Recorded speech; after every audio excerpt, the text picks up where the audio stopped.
Calima, gone with the wind. Immigrants in Spain and the Canary Islands will often hear the words, "Oh, it's just a Calima," trotted out whenever it's a little cloudy or there is annoying dust in the air. In reality, it is not quite as simple as that, and the true Calima is something to be celebrated as well as to curse, particularly if you suffer from breathing conditions and respiratory allergies.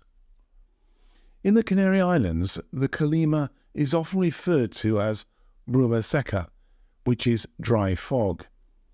It appears for up to 10 times each year for a day or two, but in the worst cases can be present for a week or even longer.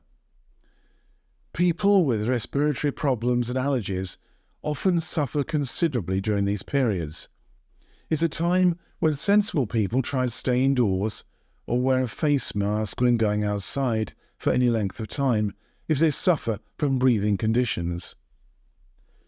Calimas are usually, but not always, accompanied by very hot winds, and humidity levels increase. Residents are plagued with reddish dust on their patios and cars, which also invades every crevice of their homes. A Calima occurs when dust from the Sahara Desert is dragged across landmass by strong winds. Dust can remain suspended for hours and even days. Visibility is reduced and the air becomes cloudy as a result of the dust. The Canary Islands are often regarded as having the best climate in the world, but we're not immune from the devastating effects of calimas. The intensity of heat on the islands increases respiratory problems and allergies, as well as general oral health. The tiny particles of dust that are generated irritates the mucous membranes, which could have serious implications for oral health. Often, as a result of taking antihistamines to control allergies, the immune system fills the hollows of our head with mucus. The cavities are located above the mouth, causing pain and greater sensitivity to cold and heat when filled with mucus, because of increased pressure upon the upper teeth. Calimas are not all bad, since the Central Sahara was a lake in prehistoric times. The dry sand contains fertile remains of its once rich organic particles.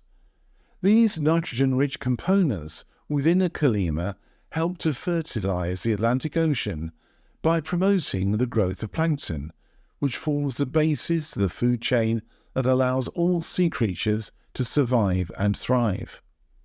Climate change scientists believe that the greenhouse effect is minimized because the sea's microorganisms absorb harmful carbon dioxide from the atmosphere. In other words, the more plankton in the sea, the less carbon dioxide in the air. However, it's a delicate balance, and too much dust in the Atlantic could create too much plankton at areas of low oxygen, which is not so good. According to researchers, Calima dust from the Sahara helps to feed plants in the Amazon, since it acts as a fertilizer, which helps the rainforest to grow and thrive. There are also other complex interactions linking calimas to events that we do not yet fully understand.